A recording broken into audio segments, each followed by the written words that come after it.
Hello and welcome to episode number 22 of Diary of a Security Consultant, the show where we talk all things security consultancy and risk management. Tony O'Brien here from Security Operative Consultancy Services. And this week we're going to talk a little bit about note-taking and keeping a notebook for security operatives. I have here for retail security operatives, but essentially it's for all security operatives. It doesn't really matter. And I suppose where this has come from, in the last while, it's come up a couple of times. I was speaking with an authorised body or a government agency there recently about note-taking and using their notebooks in court for prosecutions. And there was a lot of questions come up around that about the difference between public and private entities. On the webinar last week, the conflict management webinar the week before last that we're speaking about, I was also speaking about the power of a notebook for calming down an incident and how you do it. And then similarly, I was looking at an incident for a company recently, and they had some questions about what they should and shouldn't be keeping in their notebooks. So I said I'd do a very quick one today. It won't be as long as the 2 hours that we did on episode 21, the conflict management webinar, which has gone down very well. But it might be, I suppose, a little bit of depth in it is always nice as well. So in terms of notebook keeping or notebook taking, I suppose what I'm talking about is probably should have brought one actually. The little black security notebook that we're all talking about. A couple of things I always say to people about those notebooks are, it's probably the most invaluable piece of equipment that you can pick up and carry as a security person, regardless of where you're working in retail or static or door supervision or close protection or security management. It doesn't really matter. It's one thing that never really leaves my pocket, and I always have a spare one in the bag then. I've done a separate video on how I set up my notebook. I'll link that in the show notes. Whether this is a podcast or whether it's you listen to a podcast or whether you're watching on YouTube, I'll link the YouTube video down in the show notes of both of them, and I'll see if I can change that into an audio, but it probably won't work as an audio really, to be honest, but I'll link the YouTube video anyway. So I suppose a couple of things to remember about notebooks. Valuable piece of equipment, you should always carry them.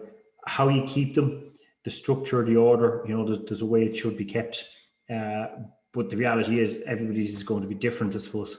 So how you keep yours is not the same way as I'll keep mine. Nothing wrong with that. Some people by their nature write a little bit more than others. But I have upstairs, I think I put photos of this up before. I've got a box at home of notebooks going back 15, maybe 17 years. Probably in a lot of breaches of GDPR involved there. But at the time that wasn't enforced, I suppose. Invaluable for a couple of things. One, keeps a good record of what you have. And I spoke about it in a recent blog article, about leveraging technology more and more so for doing things like advances and preparing security audits and security reports. But I think in addition to all technology, the old-fashioned piece of pen and paper, I think, is invaluable. It's helped me on a lot of occasions when I'm preparing statements or reports. It's helped me to get my mind straight after I've been involved in incidents, and it's helped me, I suppose, to support myself as I go through different investigations and stuff like that over the years. So I put together a couple of slides, and I'm going to talk through the slides. So if you listen to this in the podcast, you'll still get everything, but I'm going to share the slides with you guys as a PDF. Even if you listen to the podcast, you can download it from the show notes if you want. So I suppose a couple of things that I would always stress to people about them. The personal notebook is just that. It's personal. It's your personal record of events. For what's just happened involved in your day, in your week, in your month. It's your personal record. It's not the company's. A lot of security companies have gone down the route of now starting to provide security officers, security professionals with their notebooks, company branded notebooks, for a couple of reasons. Firstly, so that they can kind of enforce rules and guidelines on them. It's no longer your personal notebook. It's a piece of company equipment. And secondly, GDPR. I wrote an article come back about 2 years ago on security notebooks, and I actually spoke to somebody in the Data Protection Commissioner's office, and they were quite clear in this, that regardless of who buys the notebook or who keeps the notebook, if the notes are taken in connection with your work, the employer is responsible for any data breaches or privacy breaches that might arise from that. So I suppose it is your personal notes, but bear in mind, if a company does issue it, that it is still company property. And the idea of that is that at the end of your employment, or when the notebook is finished, that you would hand that notebook back to the company and they retain it. So if cases arise or incidents arise after you have left, then they can still use those notes, and they don't have to be looking for you to come back with your notebook. I suppose that does generate a little bit of fear among security officers in that, well, if it's a company notebook, then it can be used against me. So I'm not going to write anything in it for fear that it might be used against me. The flip side of that is, you also want to use it for you as well. So if you did nothing wrong and the notes support your version of event, you've nothing to worry about. So 3 things that I always look for, I suppose, in terms of how you keep a personal notebook. Professionalism. Remember that it's a professional working document. It's not for doodling, shopping lists, cartoon pictures, games of noughts and crosses, whatever you want to be doing, the phone numbers of good-looking people. It's a professional working document. It's something that you might need to use to support you in court or an investigation or to prepare a professional report, and you may need to include your original notes taken in that. And in a little while, I'm going to talk about this whole principle of contemporaneous notes and why contemporaneous notes are held in such high regard.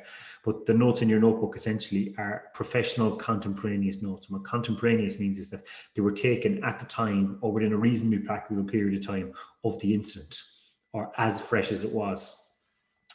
The second principle I'll talk about is consistency and the consistency of the notes. And as I said at the start, some people by their very nature will write more than other people will.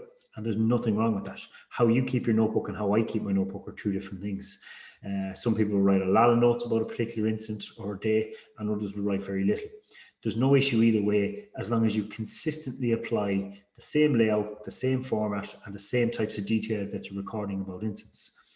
And why I say that consistency is important is it's important for you because it keeps it fresh in your head, the questions you need to ask and the details you need to get down about particular types of incidents. It's consistent for people who might be looking through your notebook, and it's consistent for you if you're looking back to things, in it. So that consistency is important, consistency of approach, and that breeds into the professionalism. And then also clarity, that you're able to read it. I've seen this on 1 or 2 occasions, actually. A law enforcement officer from a particular body and a private security officer who got into the stand, brought their notebook in with them and couldn't read their own writing in the stand. I've gotten into the habit, I suppose, of keeping my contemporaneous notes in block capitals because my handwriting is pretty atrocious if I don't use block capitals. But clarity is important, that it's clear what it is that you're saying in your notebook. You don't have, so they call it doctor's handwriting that looks like hieroglyphics on a 1,000-year-old cave or something like that. So keeping it clear so that you're able to read professionally and consistently from it if you do need to do so. Some of the layouts, I would say the best notebook to type, the police type Silvine, I think, is the manufacturer, or in more recent years, I've been using Moleskine notebooks. Moleskines are that little bit more expensive, but the Silvine make, I think they're about €3 or €4. They're the best type for me that you can possibly get. What I would say is don't buy the ones with the rollover bind, the spiral bind on the top. When pages come out of them too easy, and it could be said to remove pages because it's so easy to do so, I suppose. More and more people have been pushed towards black ink in the industry. A couple of reasons for that: scanning, photocopying, ease of transfer, uniformity across officers, stuff like that. So black ink is pretty standard. Nobody's going to fire you, I suppose, if you use blue ink in your notebook, but black ink is pretty standard, as opposed to many years ago where you would have been told use blue ink because then you know if it's signed in blue ink that it hasn't been photocopied or whatever the case might be. But now they're more looking for stuff to be scanned and photocopied, notes to be scanned and photocopied and stuff like that. And you can say, yeah, there's a certain amount that the notebook has fallen out of favor, I suppose, with the onset of apps and technology for patrolling and stuff, but I still think it's invaluable to have that notebook for getting down what's in your head at the time, not just what the app wants you to write down. So when I get a new notebook, open the front page, and if you're looking at this online or if you're looking at the slides as I'm talking about this, you'll see that inside the front cover it'll always have a right name. Some people put their ID number as well, and the date you're starting your notebook. And as you're going through your chronological affair of notebooks, then you can kind of follow your career or follow a project as it was ongoing, I suppose, through those notebooks. When I get my notebook first, I always number the pages. Some of the better notebooks, the company notebooks now will come pre-numbered, but the pages should be numbered 1 to whatever, 160, whatever it is in their standard notebooks all the way through. And that is for 1, continuity, and 2, to show that you haven't later torn out any pages. The numbers go sequentially throughout the notebook. And then you use each page in sequence as you're getting it. So you start on page 1. When that's finished, you move to page 2, page 3, so on and so forth. You're not leaving blank pages, and there's no breaks in sequence. So it's a historical, it's chronological, it's going in order. And again, it shows precision, consistency, professionalism. It's a chronological record of events as they happen to you as a professional, if nothing else, So you're using each page in sequence. You've got to start it off the top, and then you get to your daily entries, I suppose, or your incident-based entries, whichever you prefer. So there's a couple of ways of looking at it. Some people just start an entry for an incident, so police officers, etc., just start an incident, And if you're working in a team where you have something like a daily occurrence book or a security log, then that might be fine just to keep a record of, just incidents as they happen. Other places where you're working on your own and you don't have a daily record, you might want to use your notebook to keep a daily record of things. There's no right or wrong way of doing it. But essentially what I would say to you is every time you're starting either a new day or a new incident, then you start a new page. And you would start a new page with a well-known acronym that's used quite a lot. I don't know what's used internationally, but certainly in Ireland and in other places that I worked. You start each day with DDTP. So DDTP, first 4 lines of your notebook, numbered in the top left-hand corner, or top right-hand corner, and down the left you write DDTP, day, date, time, and place. And they're your 4 essential starters. So the day, what day of the week it was, Monday to Sunday, the date, and you can just use your shorthand, 12th to the 10th, 2020, whatever the case might be, the time of incident or time of duty, and the place that it occurred in, whether that's a client site or whatever the case might be on that. And then all the other officers present then should be with you as well. So as you go through, and on the screen I've got one here, you can see it on the slides as well. The date, time, and place will be up there. So SO2, industry shorthand. After that, if there's another person with you, security officer 2, you keep a record of events, and then at the end of each day you would sign off to say, yeah, look, this is a correct record of the events as they occurred. So I suppose when it comes to taking notes, the reason why we're taking notes is because notes form what's called contemporaneous evidence. So contemporaneous evidence is notes or evidence formed at the time of an incident. So, and from a book that I read recently, Blackstone was the name of the writer on this, says, notes taken at the time of the incident when neither the suspect nor the officer had any reason or opportunity not to tell the truth shall be treated with the utmost of sincerity by the court.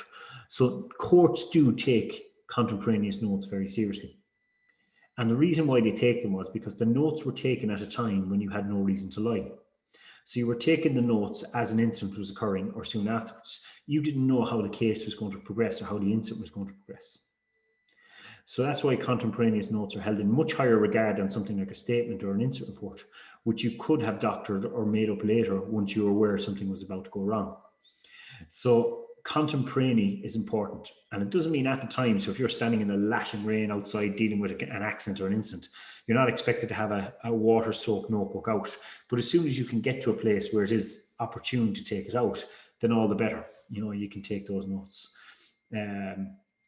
So again, contemporaneous notes, you have your DDTP, you've noted who's present. If it's a criminal offence and you're looking for, okay, do I know what the offence is? And do I need to write down, well, what are the elements of this offence? So for example, if I'm dealing with something like an assault, well, I need to know that they caused force or impact. It was done without the other person's consent, and there didn't seem to be a lawful excuse. So if that's what I think it's going to be, then that's what I have in my head as I'm writing my notes. You know, if it's a theft, I need to know it's done without the owner's consent. They actually took control of it, what the value of the goods is. So in my contemporaneous notes, I'm thinking about those things. Any statements made by the suspect, now bearing in mind that we're not police officers, we're not questioning the suspect in any way, shape or form, particularly not in Ireland. I know in the UK you've got PACE guidelines, but particularly not in Ireland. All we're doing is making any statements that they might have made, bearing in mind that they haven't been cautioned. They're not, you know, it's not an official, probably admissible statement, or maybe depending on any identities for the suspect. Some companies have moved away from that. Years ago, your standard thing, if we were dealing with a theft or an assault, was to ask the person name, address, date of birth, get those details for your report in case of, you know, they escape before the police get there, or in case of a potential civil claim against the venue or the place later on. And in the last couple of years, I suppose places have moved away from that a little more with GDPR. They don't want to be gathering personal details. Personally, I don't see the issue with it as long as you keep it safe, you process it, and you let the person know that, look, you're recording it for this reason. Bearing in mind the person is not under any obligation to give it to you in most cases, but you can always ask the questions. Any descriptions of the person, if you don't have an identity, getting a good description of the person. The one I always like to use is an acronym called SAVIC. I don't have it in here, but the ones I always try to get down is SAVIC, SABHHIC, sex, age, build, height, hair, identifying features, and clothes. And I would try to get those down if I don't have an identification for the person. Any equipment or vehicles that might have been used in the incident, the time I called the police or the Gardaí and the time they arrived, and then the time the incident ended. And usually that'll take up at least a page, depending on how much the person said. So some of the things around guidelines and stuff like that and how you would keep your notebook. Worst thing you can do is scribble out or erase any entries. So all you need to do if you make a mistake in your notebook entry is you just brackets around the incorrect part, simple line through it, and you initial it to say that I've made this mistake. The worst thing you can do is to try to scratch out or scribble out or anything like that, because it looks like you're trying to hide something. So you don't make jottings or non-work entries, no shopping lists, stuff like that, and use plain English. Notebooks are a professional record of events, but they're supposed to be written by a security professional. We're not paid to be legal professionals or technical professionals. Nothing will make you look stupider than using a big word and spelling it incorrectly, or using a big word that has a different meaning. And I see it all the time in notebooks. I observed on CCTV a male proceed in the direction of, I saw on camera a man walking in this direction. Doesn't have to be technical, doesn't have to be fancy. Don't use slang or abbreviations. So, for example, I would say, don't use things like guys, lads, blokes. Don't give opinionated statements. A person looked suspicious. Stick to the facts. Person walked up. Person did this. Person said that. You don't need your opinion about the person when they did it. Don't write between the lines. And then at the end of the page, you finish making your notes about that particular instance. You would sign the end of the instance to say you're signing off and date it. And any space that's left at the bottom of that page, you just put a couple of marks through to say, look, nothing else to add to this instance. And then you move to the next page to start your next instance then after that. So when it comes to then why we keep those contemporaneous notes so well, as I said to you, we can use them in court. Most judges will allow you, if you have your notebook with you and the notes are contemporaneous and you need to use them to refresh your memory, they will allow you to use them. Provided, like we said, it's completed clearly, consistently, professionally as you get there. And sometimes the judge will actually ask to see your notebook to make sure that it's a clear professional. So it might be things like you want to remember the value of the goods, what the person was wearing, particular times of instance if they're contentious. It could be that you want to remember exactly what the person said to you, and you won't be allowed to bring your statement that you made to the guards or your report that you made into the stand, which in most cases, but you might be, or you will be allowed to use your notebook. And the judge might ask you to review it before allowing you to use as evidence. And one of the things that might come up at that stage is what's called privilege. So privileged information in your notebook is information that's related to other cases might be in it.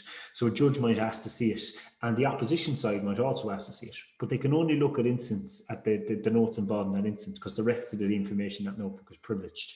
That's the advantage of the elastic band in your notebook. I've heard some mad stories from very experienced security professionals over the years, where they would say that you should always write draft on your notes, and that way it can't be used against you in court. The whole idea of notes is that you can use them in court, and writing draft over them doesn't change that. It's still a document with contemporaneous notes in it. But it does take a lot of pressure off if you're in court and you're on the stand and stuff like that. But it might not be court. It might be that you're called into a meeting by the client or by your boss 3, 4, 5 months later when they get a civil letter coming through the door asking about it. And you have your notes that you're able to refer to at the time and say, well, actually, he said this. And actually, no, I called the guards at this time. And actually, no, that's not what this person said at the time. And that really is the value, I suppose, in contemporaneous notes and why we keep them in that way. And it does take an awful lot of pressure. It's very reassuring knowing that you have them there in court. So that brings us, I suppose, to the end of this. I just want to do that quick one on, like I said, contemporaneous note taking. Hopefully you got some value from it. If anyone has any questions on it or wants to look back in the video that I did previously about how I keep my notebook, or the Data Protection Commissioner interview that I did, or questions that I raised, I'll put them in the show notes at the bottom of the YouTube video, and I'll put them into the podcast show notes as well. So until next week, thank you very much for your time, and I'll see you all next week. Signing off.